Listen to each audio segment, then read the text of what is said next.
everyone for joining us.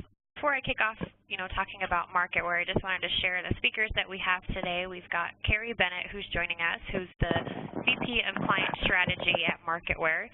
She has over 17 years of experience in physician recruitment, onboarding, and outreach.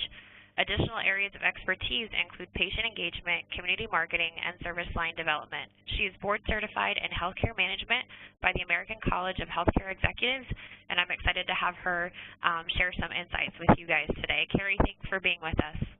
Pleasure to be on. Thank you for having me. Definitely. And then just for those of you who aren't as familiar with MarketWare, just a little bit about us. We do have over 200 clients nationwide, and we really specialize in relationship management and analytics technology aimed at strengthening your competitive advantage and generating new growth opportunities.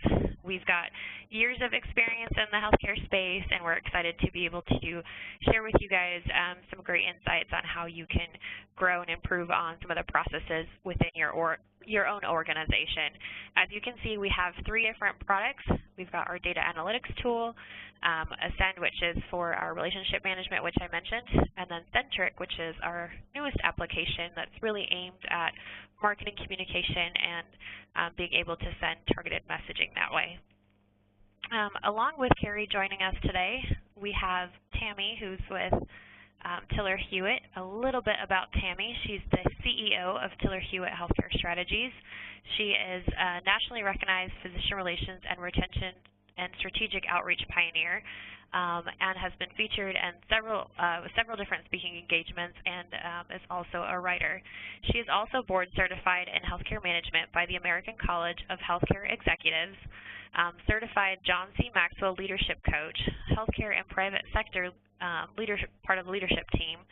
You can see she's physician, mentor, and coach, Lean Six Sigma advisor, Meyer-Briggs communication facilitator, and a health and wellness coach.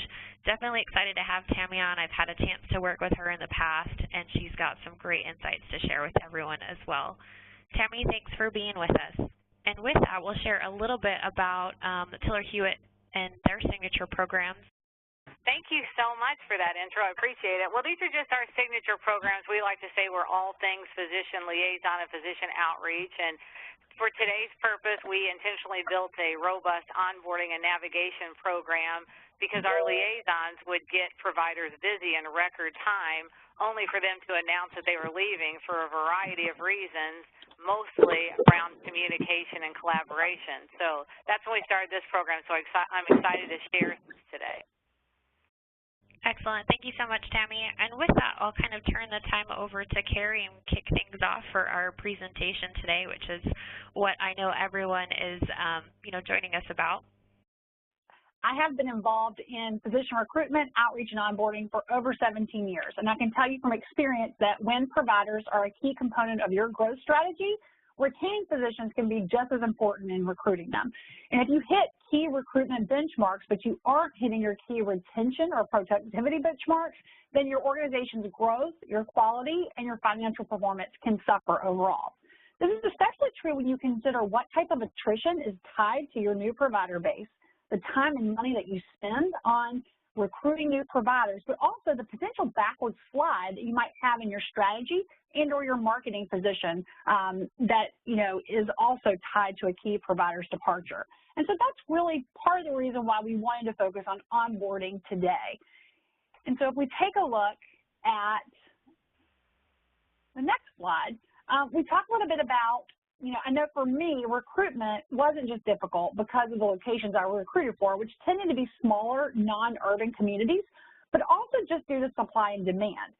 No matter how many different clients I support in smaller and larger communities, what we find is you really have to figure out how to get the right fit for your opportunity at the right time. And so what do you do to find the qualified candidates? And if you find them, how do you make sure they are going to be the right fit? For not only just your opportunity, but the community, which is going to make them want to stay. And then also, how do you figure out the things that will support them and nurture them in a way that will make them want to stay for a long time and build a community for the long haul? And so I know, Tammy, that you have a lot of provider recruitment and onboarding experience. Can you tell us some of the research that you've seen regarding how supply and demand is impacting physician development teams today? Sure. So we have a lot of data around this, whether it's research by national organizations or our own research done nationally, but I always find this very interesting. We lead physician engagement events across the country, and physician engagement is key to our success of our organization. You know, when you have low engagement, that's when you start seeing turnover and the doctors become snipers when we're trying to recruit. You let them alone in the room with a new recruit and they say, don't come here, they don't have their act together.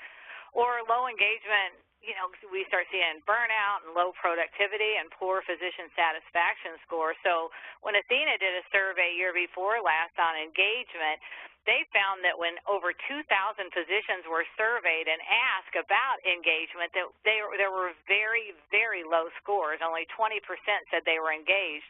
And they did that by looking at some drivers around that related to satisfaction with leadership, trust between physicians and non-physician executives, and just the internal workplace design. And out of those 2,000 physicians, they only rated 20% of them were engaged. And it was interesting that it was higher engagement for independent providers but lower for the employed, which that's the majority of what we're recruiting and onboarding these days. So we have to be very careful, and as you can see by the other couple graphs, that these are some of the questions that physicians have asked in terms of what are your plans to stick around. And if you're based on the generation that you're looking at or surveying, it's hugely different on the answer here. Millennials, which are the majority of physicians who are recruiting now, they like a lot of lateral moves. So if they don't feel like they're engaged or they're making a difference, they're out of there even before their contract expires. And we know that competition is so crazy fierce right now. Merritt Hawkins did a study and discovered that 63% of physicians who are completing their training or were in a couple of years ago got 51% or more offers, and 46% of them received over 100 job solicitations. So once you get them, you have to keep them, and we have to know how to recruit, and really we have to look at a culture shift, right?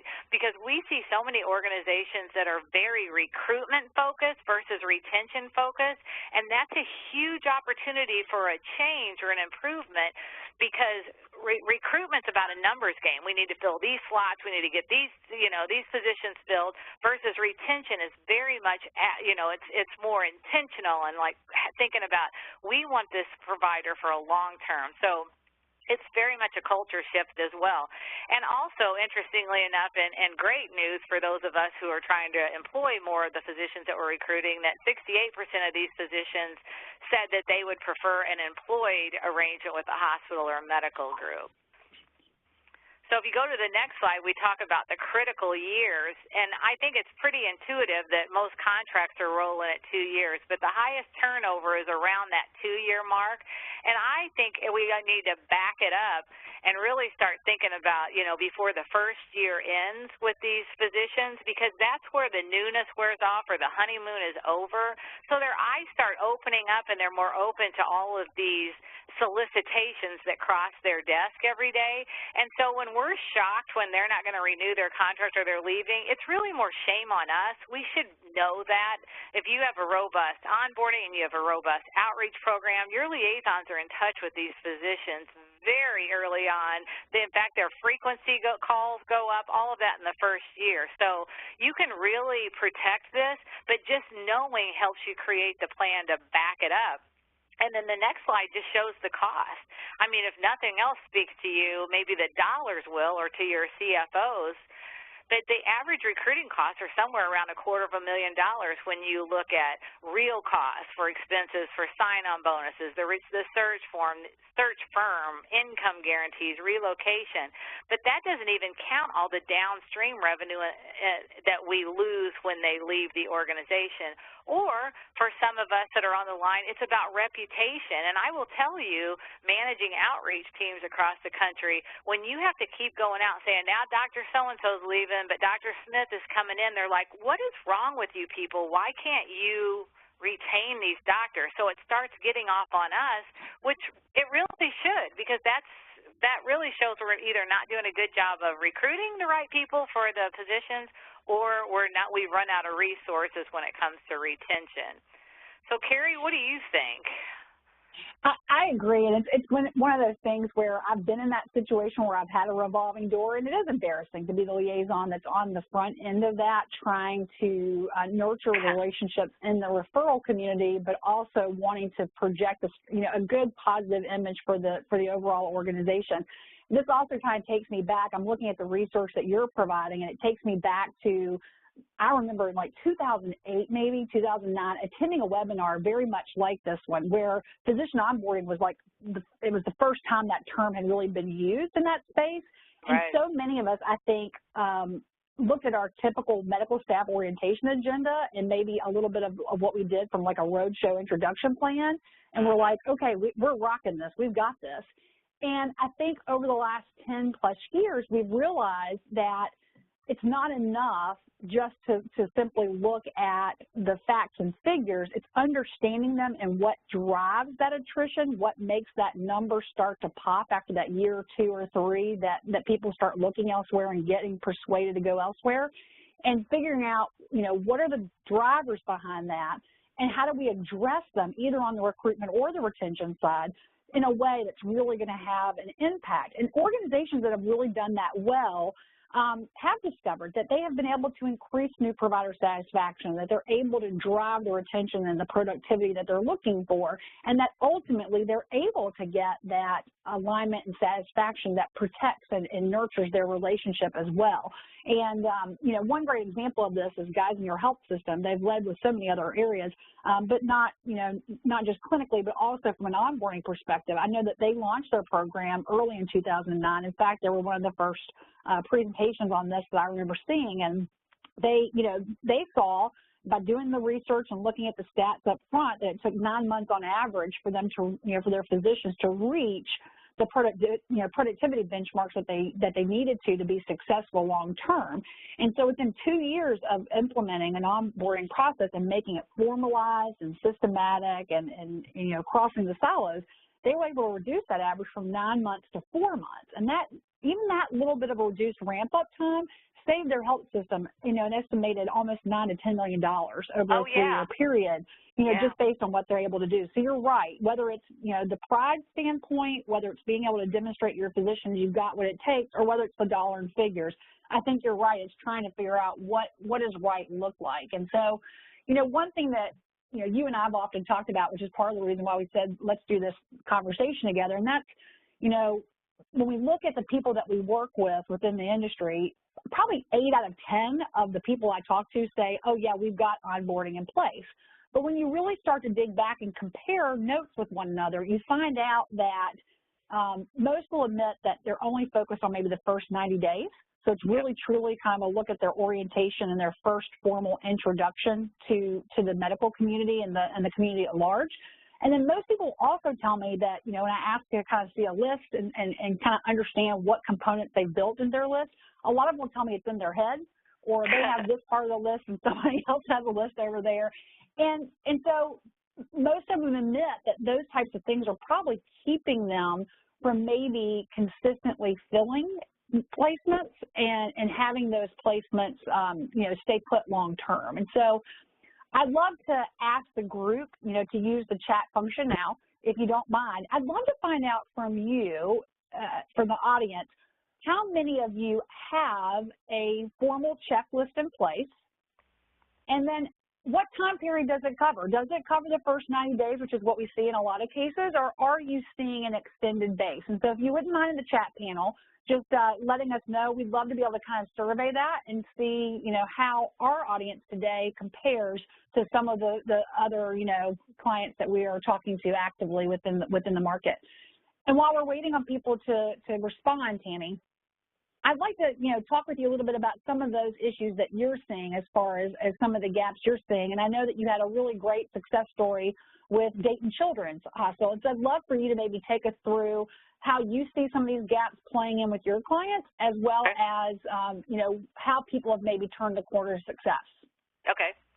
Well, if if you go to the next slide, it'll show the survey on a national stage where Cheka Search and the American Medical Group Association did a survey, and they asked organizations, really all it does is completely agree with what you just said, Carrie, that they asked, do you have an onboarding program? And everyone raised their hand. You can see 85% said yes.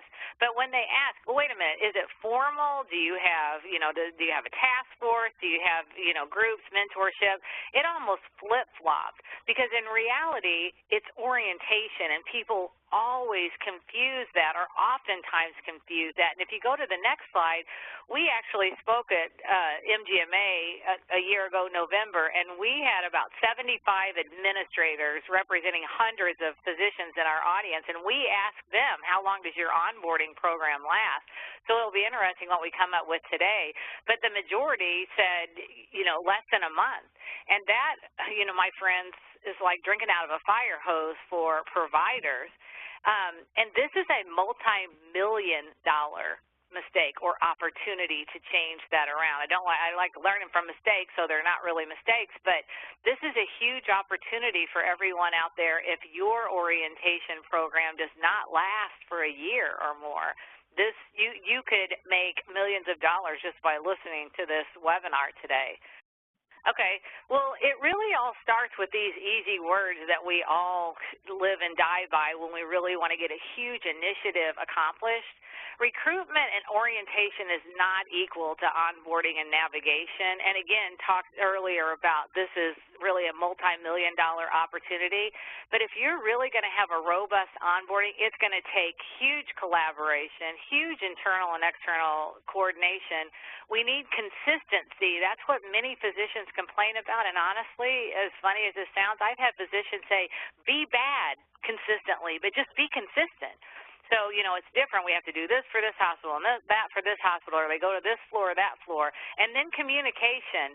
I'm telling you, if I had to pick one of those words around why we lose so many providers, it's a breakdown in communication. It's just that expectations don't meet reality. So if you go to the next slide, here's what we see mostly on the left-hand side. We see more of an orientation around making sure that the doctor has all his or her passwords, or they understand, have gone through the training on how to use the EMR, and then we have all the HR paperwork, and then they go through the compliance training, and then that's about all. It's really about paperwork and orientation.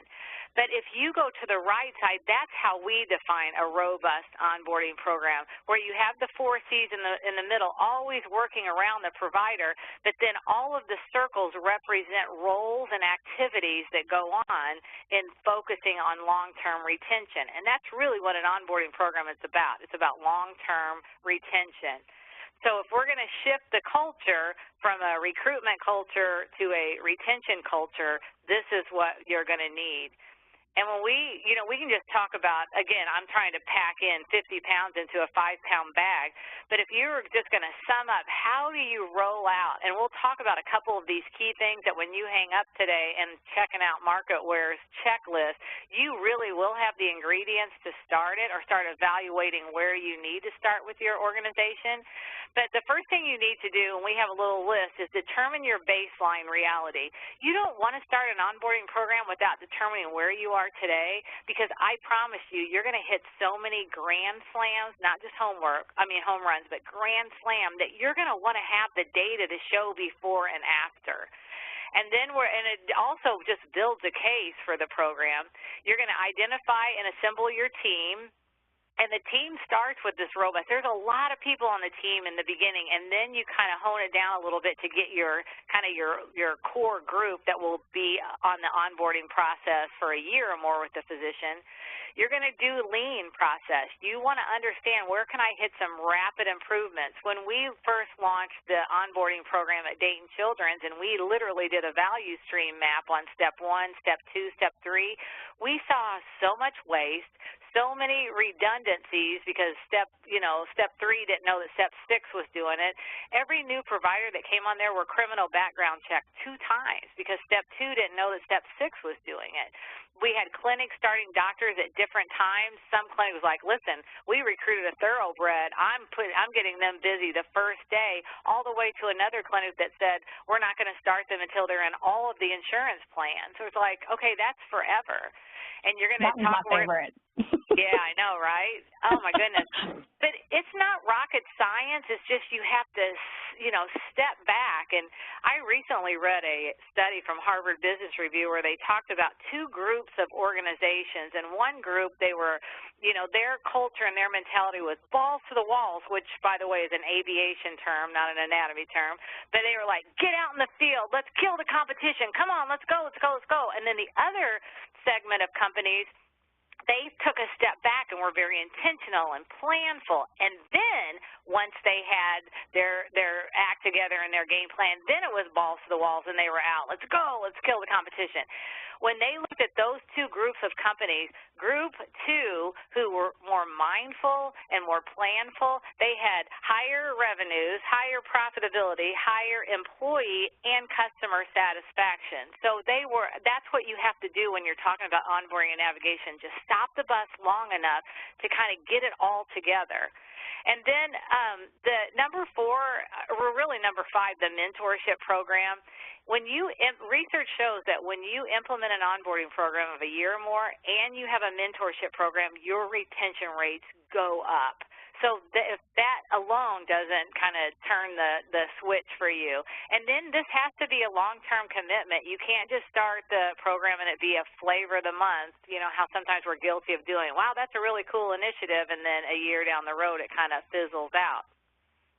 So if we go to the next slide, as you're talking about creating your baseline, this is where we stop the bus and we get intentional. And we have to understand, what is it in our organization, how much does it cost to recruit a doctor, from recruiting, from the recruitment firm to the staff time that it takes, site visits, relocation, sign-on, ads, whatever you're writing checks for, let's just determine what is the cost. And then take it the next step and look at vacancy rates. How long has this position been open? And you can put a measuring, a dollar amount on what that costs you. Every month that you don't have a neurosurgeon, every month that you don't have a primary care doc who would be referring, what's that costing you? And then how long does it take for you to break even for a new physician? Because Carrie talked about Geisinger, and they were super awesome about taking down their ramp-up time. That at first, it took a couple of years to break even. Then it went down to 90 days. Then it went down to some unbelievably low number because they were all rowing in the same direction. And then beyond, at what point is it time to recruit another one and then another one? So if you're really watching this and you have your growth strategy in place and the onboarding team really watching it, no one can stop you. Understand your turnover rates. Again, this is all data that you're gathering in the beginning, which I talked about before. This is your before-after, so you can celebrate how huge this initiative had an impact on your financial performance. Then what are your resources to retention and navigation? We always liken recruitment is the engagement and the wedding ceremony. Retention is the happily ever after. But a lot of times we run out of resources. We spend them all on the recruitment, and there's nothing left for retention. So there has to be dedicated resources. And then how are you going to focus and bring the community involved to engage the family? So oftentimes we've all heard if mom ain't happy, ain't nobody happy. But this is so important. And then if I was going to say something that is so eye-opening and so profound and such a huge part of your baseline, that is interviewing the providers that you've recruited in the last year or two. You will almost get your roadmap or your plan based on the answers that you receive. And we have a whole laundry list. That's so true. Yeah, that's where you hear it. You're like, here's what you promised, here's what you delivered. Could we get any further apart? That's because practice management wasn't in communication with recruiters, and so it just doesn't end up panning out. So that tells you a lot and gives you some directions and really prioritizes where you want to start. Absolutely. We had got some great responses. So, Tammy, we've had a lot of people who've said that, they are working on a plan. It varies in response. One of them is maybe 30 days long. I have some that are, the longest is 24 months long, and then there's a lot of answers in between. And most people are still in the process of trying to figure out how to expand or develop their plan. So maybe hearing a little bit more about Dayton Children's will help them understand a little bit about what that would entail. Oh, good. Well, if you're not familiar with this part of the world, Dayton is sandwiched. Dayton Children is an independent, 120-something bed children's hospital that is dynamite. They have just exploded over the last few years. But they're sandwiched between two nationally recognized children's hospitals, Columbus and Cincinnati. So the competition is fierce. And so if a super subspecialty wants to practice at a pediatric hospital, they were having a very difficult time competing with Columbus and Cincinnati. So we started this onboarding program, and really their key challenges were they were having difficulty recruiting. Once they recruited them, it was super slow ramp up because every clinic, everyone was doing something different, which created a lot of dissension with the physicians. They were just unhappy, so then that led to retention issues. There was lack of internal collaboration. I know that doesn't happen anywhere else where there are silos. And then this is where is always like quick diagnosis to retention and ramp-up issues when we don't see tight collaboration between practice management and the liaison. So those were their challenges. So we launched the program, and we convened this super team. It was unbelievable. With a champion, you always have to have a senior executive champion and somebody who's leading the team. If not, you're going to have the starve the dog syndrome where they think you're doing it, you think they're feeding it, no one starves a dog, and the dog dies. And then we conducted the lean rapid improvement, came up with an action plan. There were some 200 things on the action plan on things that we could fix rapidly to make recruitment and retention better. And then we implemented a formalized onboarding program where we identified a physician lead, we trained her, and then we identified the match between the mentees and the mentors and started the training. So if you look at the unbelievable results, on the next slide, we were able to reduce the days of credentialing from 322 to 84 millions of dollars.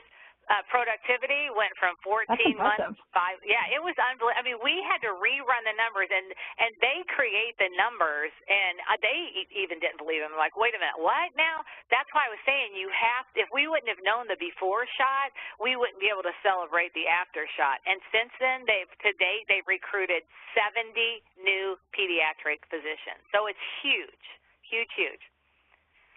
And I noticed the turnover rate dropped to 2.7%, and what I see on average is about 5 to 7% nationwide. Is that still the average you're seeing out there? Yes, it is about 6%. Yep, you're right there. Okay, and so they were able to exceed, even go beyond that. That's great. Yeah, so you can pick your poison there where you're struggling with. Is it ramp up? We talk about rapid ramp up. When everybody's rowing the same way, we're all working towards the same end, and you can get the productivity. So all of that, I'm sure somebody can find their sweet spot there. So if you look at the critical success factors, you've got to have an owner, like I said. You've got to set the goals, and you've got to get your benchmarks in place so that you can, again, celebrate and see, are you moving the needle the right way? And we continue, not only did we go back the prior 2 years and interview the providers and found all this awful information that we should have known, but you don't stop that. Your liaisons continue to survey new providers who are coming on to make sure that we're holding on to this improvement that we've made. And then that helps us to not only fulfill expectations but exceed them, but in the beginning it's setting expectations so the doctors know here's the real deal, not what maybe you were sold or you invented during the process. And then assigning that mentor for a year was a huge success factor. Fantastic. So you've got a story too, don't you, on LifePoint? We do. And so I've actually had the pleasure of working for LifePoint in the past, and so I'm very familiar with their story and have been a recruiter for them. Also, have been on the liaison and onboarding side for them, and know that LifePoint has over 60 hospitals throughout the United States and Primarily, a lot of them are located in non-urban markets, which are pretty hard. You know, that's a fancy way of saying not the city. And they're more rural communities. And so sometimes there's just certain recruitment and retention challenges that occur with that type of area. And so they've really done a great job of structuring the onboarding process and to create a more stable provider base for their community hospitals. And they've really centralized their approach to recruiting the right providers to communities like the ones that they specialize in, and bringing people, you know, to communities that really want to work to live versus living for work. And they also really have hardwired their onboarding program and gotten really focused on marketing and outreach support. And this includes, you know, not only you know, getting their teams together to really understand what does the right onboarding task list look like, what is, you know, how do they map out the key touch points and really understand what those steps look like, but how do they have a centralized view to understand how well things are progressing throughout the different onboarding stages as a whole. This is so critical. Wow, I love this. Every time I look at it again, I think this is so awesome. And it's just a matter of putting things in a unique spot and being able to say, are the tasks open? Are they outstanding? Can we look at it by category or person responsible and understand some of the gaps that may be there, or where are we not maybe diversified enough in our categories and approach? You know, are there some bottlenecks that we need to look through and be able to make sure that we're addressing so that we continue to make progress over time? And, you know, they're doing that also by tracking, you know, a more centralized marketing program to help support practice development and making sure that their providers have the right edge when it comes to introducing their practice within the community. And then they also have a very formalized approach to onboarding and being able to kind of talk through what visits they're doing, and then they confirm that their liaisons that are out in the field are actively and strategically partnering with the new providers to support that practice development. And so they're taking that opportunity to look at that over time.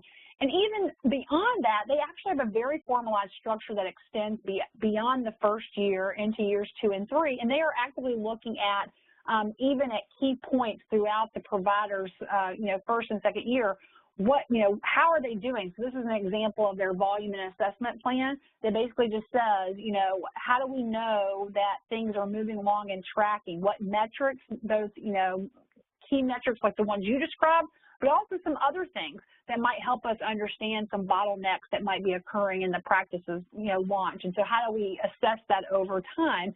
And that includes even making things like revisits and being able to take a look at, you know, how do you share best demonstrated practices throughout your organization that say, you know, let's be intentional about how visits are scheduled, conducted, and followed up on. And how do we actively monitor trends and understand things like scheduling 90-day revisits with some key targets to ensure that relationships continue to be nurtured in the right way over time. And so a lot of those things are things that you and I have talked about in other sessions and we talked about together at length. And I think part of their success has been, if I were to look at critical success factors, I don't think that they're that different from the ones you shared with children's, you know, Dayton Children's. I think that, you know, they truly engaged others across the spectrum to map out key touch points. They assign roles and timelines, including who is the primary owner of onboarding, because we all know that if, you know, no one owns, if everybody owns it, then no one owns it, kind of thing. Right. And so how do you get, you know, very specific in that? And then how do you engage providers early on and often? And if you look at some of those more closely, I think that, you know, engaging others is a key point, because I know in my experience, it's trying to figure out how do you build a solid team to cover the basis. Because if I'm coming to the team and planning, if I'm coming to the table rather, and planning onboarding, I'm going to come at it from my vantage point, just like anybody from medical staff services will come from their vantage point, or marketing may come from their own. And so, you know, it's really important that you assemble a group that's going to be able to provide you, including, you know, physicians and others who can give you the different perspectives you need to build a comprehensive and impactful onboarding program, not just for recruitment and beyond. Tammy, who do you suggest be on the dream team? Well, the majority of people are the part of the dream team, but, you know, the C-suite starts by setting the tone for you and setting expectations and really letting everyone know that this is their initiative, this is important. But when you start inviting people to participate, make it a formal launch. Make it a big deal, and make the launch, something that everybody understands what you're doing. They just don't come to the meeting and feel like they kind of came to the movie in the middle. Start from the beginning and get them engaged. Right. And also, just of recent, I don't know if it's my age, but I'm discovering that a lot of people want to be formally invited or asked, and so when we make an assumption they'll know what their role is, they'll know this, they don't. That's why you have to kind of take it back and be very intentional and let everyone know what's your role, and don't think it's just super intuitive. And so, so we talk about the C-suite and community relations. You have your physician, because of the physician and mentor lead on the team, but there's not a lot of physician because they don't have the time, nor do we want them sitting in meetings. Right. But they're represented by those surveys ahead of time. Right. So we don't just survey one or two, but several, so we just don't have somebody who's a squeaky wheel representing the masses. Absolutely. And I think once you pull that kind of dream team together and you're able to have the different perspectives, including those physician surveys, I think it's really easy to come up with buckets or categories.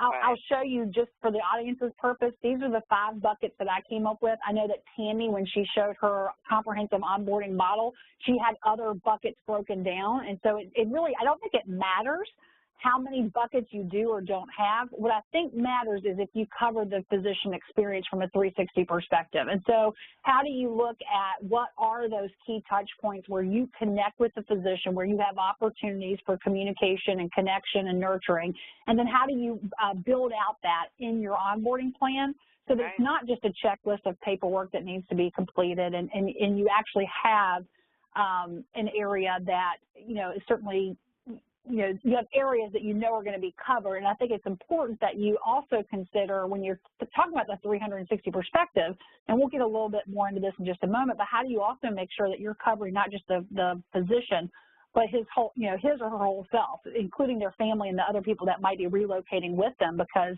I know a lot of my experience in the past has been a physician moved for an opportunity, and then his or her spouse maybe didn't find the employment they were looking for, or the kids had, these really obscure, lessons that couldn't be provided in my community without them for driving an hour away, for example. And that always bit me later because I wasn't planning for that up front. I wasn't aware that those were issues that might matter to them long term. Well, and speaking of family, I remember a story of an OB. I interviewed his wife, and she said, when we came here, everyone was so nice and generous, and what can they do for me and what can they not? And after my husband signed, it was crickets. No one cared about the wife anymore, so I felt so used. That's so sad. And they didn't do it intentionally. They're just like, okay, but there was no one assigned to her. They're on the next recruit.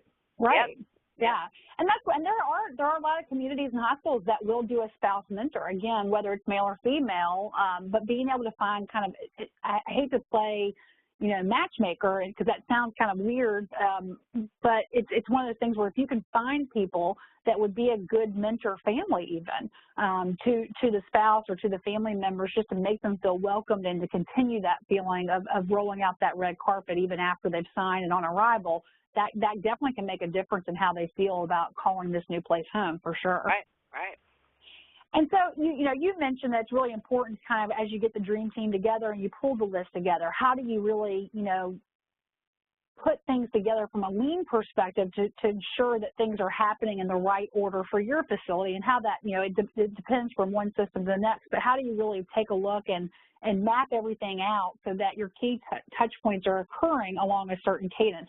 Is there anything else as far as guidance that you would give as far as putting a master checklist together? Well, first of all, everybody has to bring what they're doing together so we know who's on first, who's on second. But, that's why we love calling Marketware in, to help automate it for us. That's really the best way, so it's somewhere that everyone can get to at any given time. So other than that, it's somewhat of a semi-manual homegrown process. But, from a best practice perspective, I think what you've got here is where that's the direction our clients go. And that, I think, there's great sense in being able to create it in an automated process like this. I know lots of people, for example, still use, will still have pen and paper, Google Docs, or some type of an Excel checklist that can turn into a pivot. So there's certainly lots of different options out there. In fact, you know, when I'm reviewing the results that we got back from those in the audience, it sounds like a lot of people are have things like that. They have spreadsheets and things in place that they're using where, you know, I think probably if I'm looking at what truly matters, it's what tool is going to hold you the most accountable. So where can you coordinate something and put it in a central location? It could be a spreadsheet for you that's on an intranet. It could be, you know, some shared database like the one that we're showing. But, I mean, there's certainly, it's really, you know, what can you do that helps you show the progress, helps you have a centralized view of what's taking place, alerts you when something's past due, for example, and keeps you on track and keeps you accountable. I think bottom line, no matter what your clients use or our clients use, I think that's really what we strive for, is something that helps them keep something that's consistent and helps keep them accountable. Exactly. Let's just go right to the bottom line. By the time you figure out how can we centralize it, how can we put it together, you've already paid the price on someone's salary and time and the missed things along the way that could pay for a system that's already built and flags you and does all the fancy stuff that makes us successful. And you think about recruiting a doctor faster or retaining a doctor, all these things that you put into place start paying for everything to make you better, and it just like is a snowball of goodness that happens. Well, that's definitely one way to look at it. You know, another thing that you mentioned earlier that really spoke to me was engaging the new provider and early and often. And I think that really was probably what helped me when I was in a recruitment role. Is I really tried to understand. I think even when you're in physician recruitment, so many people say physician recruitment or physician sales or physician outreach, you know, physician liaison. I really think they're the same thing. Even when you're in recruitment, you're selling, if you will. You're just selling the opportunity and trying to find a fit between the solution they want and the solution you have to offer. And is there a good match there? And if there is, you can move forward. And that's where I really felt like, you know, there is the opportunity from engaging the provider. I think that being able to kind of take a look at, you know, how does this particular recruitment opportunity fit within the service line? And, you know, how do you understand their ideal patient, what their pipeline looks like, and how to differentiate them? And so asking the right questions up front. Now, example on the screen are some of the questions that I asked to really understand them, you know, and be able to kind of build the practice opportunity. I'm curious, what additional things did you often ask in your survey? So if one of our audience members wanted to help make their plan a little bit more robust, what other questions did you ask from a survey standpoint? Because this is obviously before the provider gets there. Yeah. But what other questions would you ask after they've started or after the, you know, a key point? You know, how often would you survey them and what would you include? Well, first of all, it's going to be in phases, right? So if they came a long time ago, you're going to focus less on how did the relocation go and was that smooth. If they've been there for a year or two, that's old news. If it's new, you're going to ask relevant questions to the relocation. So the longer they're there, the more you're going to ask about it. Are expectations meeting reality? Is this what you signed up for? Is your family happy? Did you get as busy as you wanted to? You know, so again, it has to be based on what phase they're in, a brand new, kind of new, you know, so you adjust to that. But you can find out based on how you're getting your onboarding program, would a mentor have been helpful to you? Would you be interested in being a mentor knowing what you need now? So there's sections of family component, their professional component, you know, mentorship, productivity, so it's in different categories. And would you try to do that all in one survey, like pick a couple of key questions from each of those categories, or would you try to build that survey over time? I'm just curious, what would be the right approach to make sure you get a good, complete set of data to work off of? So if we're talking about creating our baseline before the program, I would make sure that we're interviewing enough providers in each of those stages, and then they get all the questions. So if I have a few docs that are in the new, I'm not going to waste those questions in the physician's time. I might high level anything you remember about the relocation that I need to know about. But it's generally about an hour long interview process. And, you know, this is where we find that you know, the physicians who would probably be snipers to other candidates coming in, that they appear happy and content on the outside, but once you really start asking these questions, they start opening up of what a disaster they went through. Or just opportunities. We have in Alabama, one of our hospitals, we call the Friend of Layla program, and I picked up American-born, American-trained female physician, internal medicine physician, to interview her as we were getting ready to launch the program. And she thought she was getting called to the principal's office.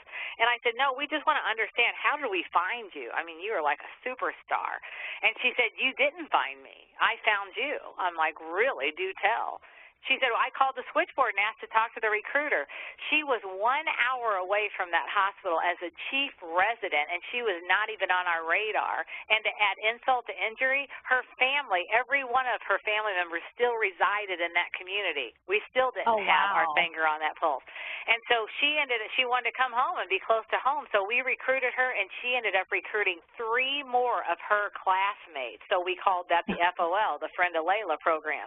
But that's another thing. You know, physicians are the best recruiters. So in the survey, that's the kind of stuff you find out that is just, I mean, the opportunities are endless if you'll just dial it back and get intentional. Yeah, I could definitely see that.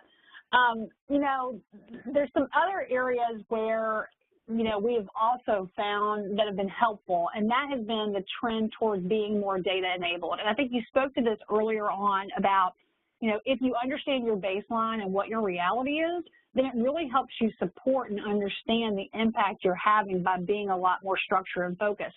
And even, you know, beyond just looking at the program components, which we spent a lot of time on, I have found also when it comes to practice development, being more data-driven really helps you create a stronger understanding of what the opportunity is in the market, where you can introduce the physician in a way that creates the most positive impact within the medical staff, and really helps generate the referral base needed to create the base that the provider needs to want to stay in the market, and really help justify that return on time. And so I want to spend a little bit of time on that, you know, given that we have a little bit of time left today, and I'd love for you to kind of weigh in too. But what I've found is, you know, it's funny because when I first started again with onboarding and looking at practice development, I was newer in my career, I was hungry, and I was willing to go door to door no matter what, and, you know, and no matter who.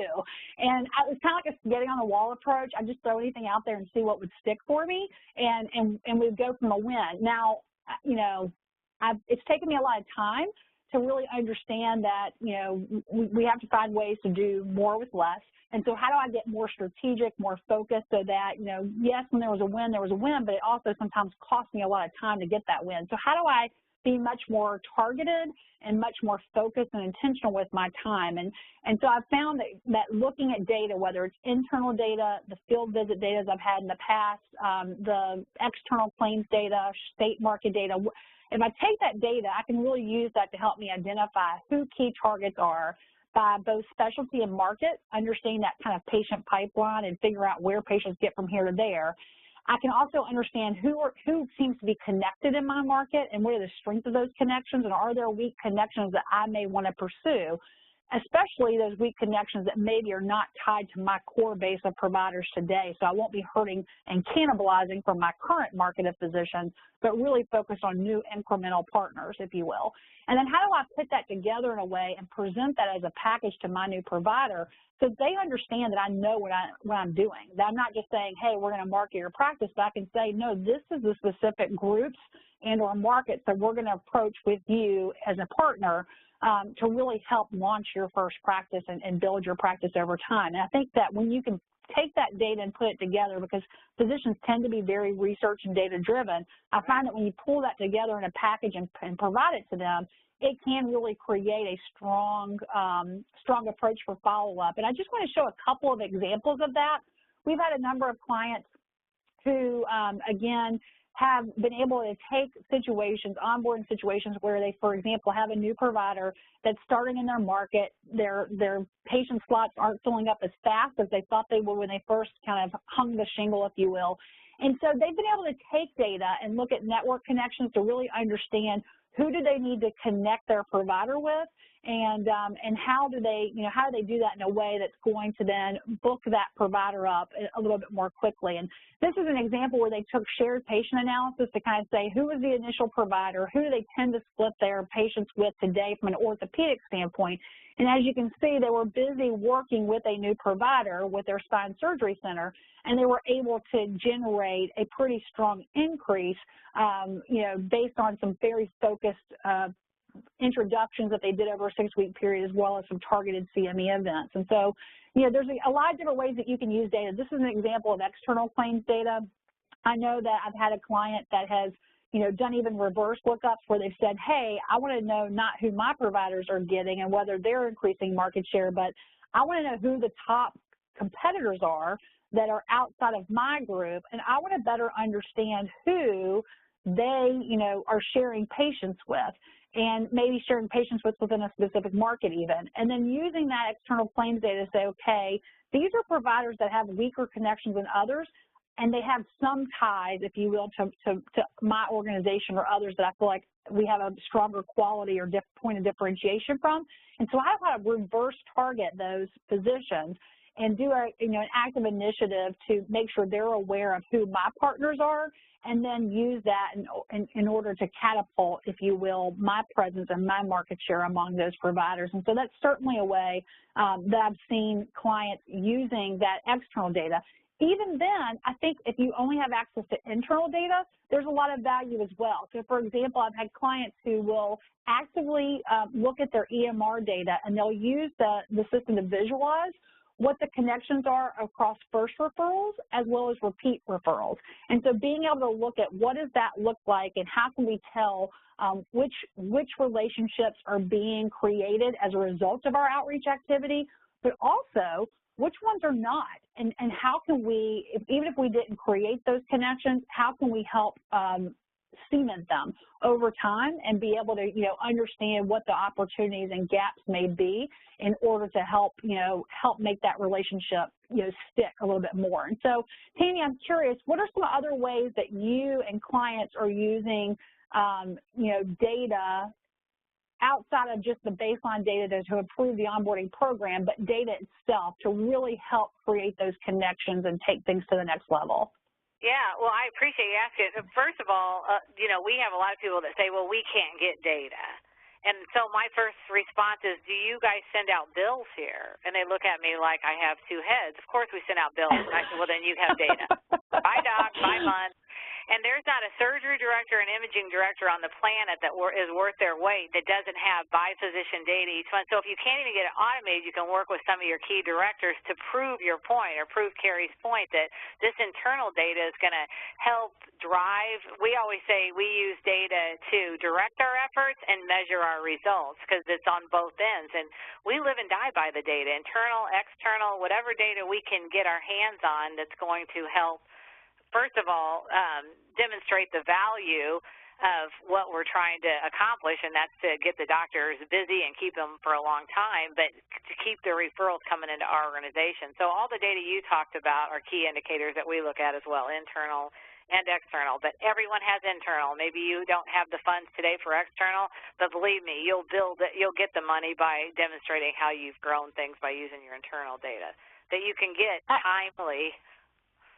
Yeah, that can be a challenge, but I definitely think it's important. I think it's becoming even more important when you have to, with all the alignment that's happening in our markets. I think it's so critical to be able to kind of understand that and get it where you can, so that you can use it to really make sure that you're maximizing the use of your time and the provider's time out in the field. Right. And you kind of have an idea, if you have an orthopedic group that both groups are about the same, and you're getting X number of referrals from this group that's more loyal to you, you can make an assumption that you're missing about that much from that other group. So that tells you where the opportunity exists. So again, we don't have to be rocket mathematicians to kind of step back, be intentional, and slow down so we can get our arms around where the opportunities exist. Absolutely. And I remember the good old-fashioned approach of kind of seeing who my top people were and what referrals they typically gave out to certain specialties, and I would go look at other people in the market who seem to have similar practice sizes and how many were we getting from them, and that was our way of estimating market share. Yeah, there's all kinds of basic ways. Right. We had a radiologist once who would look at the surgery schedule, knowing that before any joint there would have to be an MRI ordered, or before any of this there would have to be that ordered. And he could tell if that provider was doing their imaging with us or not, and then that would help us to determine, well, we've got some leaks going on. They're bringing their surgery here, but they're doing their testing somewhere else. And so, again, there's lots of collaboration internally where we can grow business.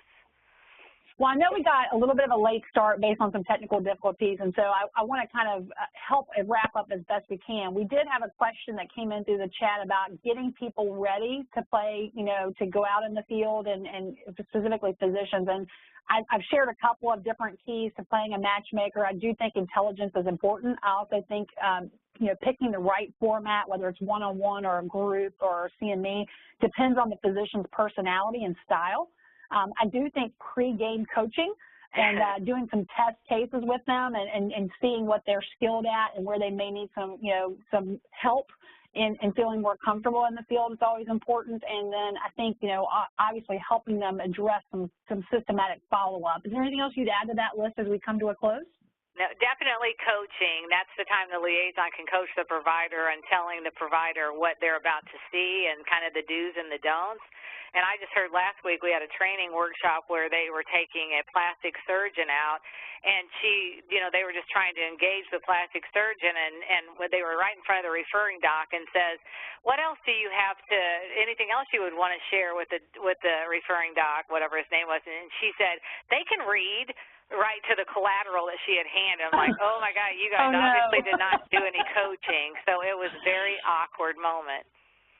Absolutely, and that is kind of a challenge. Well, I do feel like we spent some time talking about what to do after the first, launch period and talking a little bit about the family matters, but certainly we do encourage a lot of structured, timely check-ins. I normally encourage that actually for the first 3 to 5 years, really strong in the first 2 years, and then because of some of the statistics you showed earlier in the session, I actually encourage maybe not as frequent, but at least good check-ins that occur in years 3, 4, and 5 to really help, again, plant the physician's roots and nurture those roots over time. And so I don't know if you'd have anything to add here as we close up, but obviously we're talking about an evolving program and making sure that as people look at what they have today, what can they do to fill in the gaps and really evolve their program over time to get the results that we're talking about. So anything else that you'd add as a close, Tammy? No, I think together we've covered it, and if there are any other questions, I think that this is a game changer for organizations who aren't doing it or aren't doing it as robust as they can. And if you're looking for growth, retention, and increased revenue, here's your initiative. Be the hero.